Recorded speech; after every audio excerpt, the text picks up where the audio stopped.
Hey guys, what's going on? It is time to talk Rugby Championship Fantasy League Round 1. I have the official stats direct from my contact at New Zealand Rugby. Yes, NZR knows about this channel. They know that it's growing and they have hooked me up with the data, which I'm now going to share with you so that you can excel in fantasy rugby, building your league. Maybe you're in one, maybe you're trying to beat your friends, whatever it is. I'm here for you. Going to give you the hookup this year.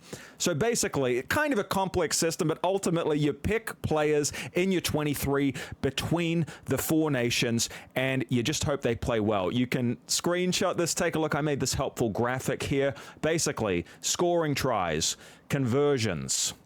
If you're a forward, the scrums, the line out, the set piece, tackles, all of these build your points.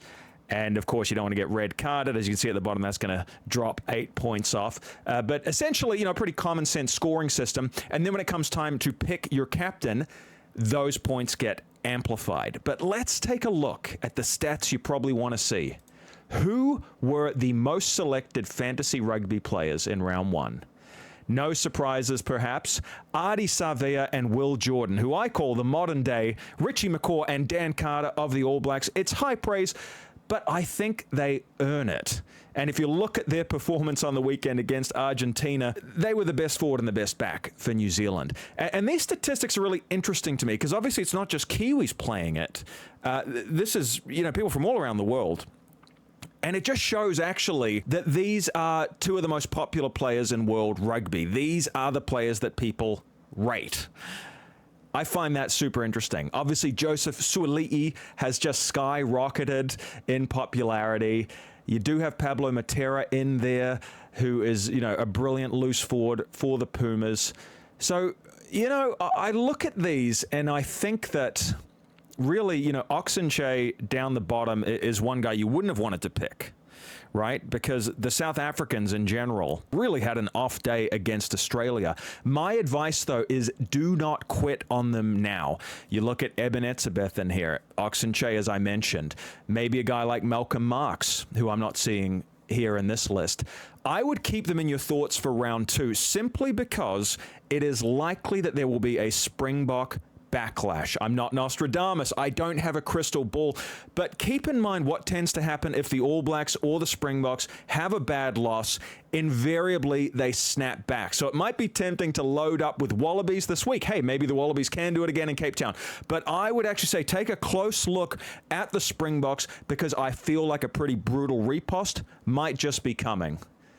So pretty interesting stats there, guys. But let's take a look at the captaincy. Who has got the captain's armband in your fantasy leagues? This one, wow. It's kind of like not even close. Will Jordan. Now, why are people picking Will Jordan? It's not like he's actually the captain of the All Blacks. Well, as I mentioned, in fantasy rugby, you're going to get points for tries scored. Okay, there's your answer. Will Jordan is heading towards Dougie Howlett's all-time All Blacks try-scoring record of 49. Jordan's in the low 40s. So generally, he scores a try, and he didn't on the weekend. He just set them up. Come on, Will. Try harder next time. He just absolutely ripped the Argentina defense to shreds and set up a try or two. But I would probably stick with him and get those amplified points by having him as your captain because he's probably going to score next week. Like I said, it's a rarity that he doesn't score. So now statistically, he's overdue.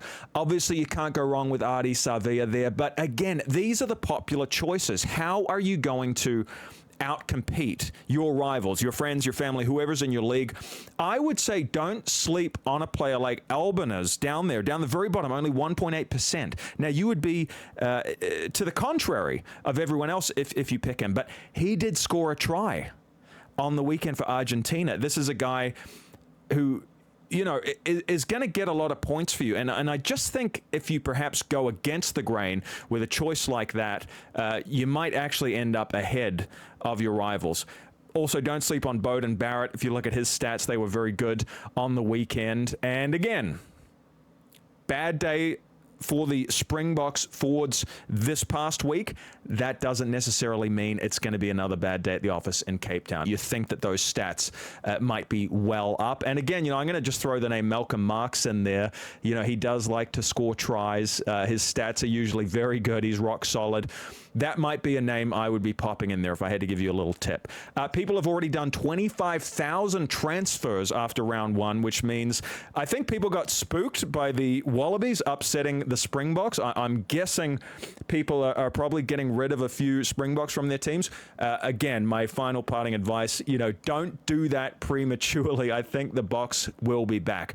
All right, guys, please leave a comment. I haven't made fantasy rugby content before, but since NZR is reaching out with these back-end stats, I mean, this is pretty interesting stuff, even if it's just to follow who is popular, who is the flavor of the month in World Rugby. I find that pretty interesting, seeing how beloved Jordan and Savea are even by non-Kiwis. I'll be back for another one real soon. Take it easy. Bye for now.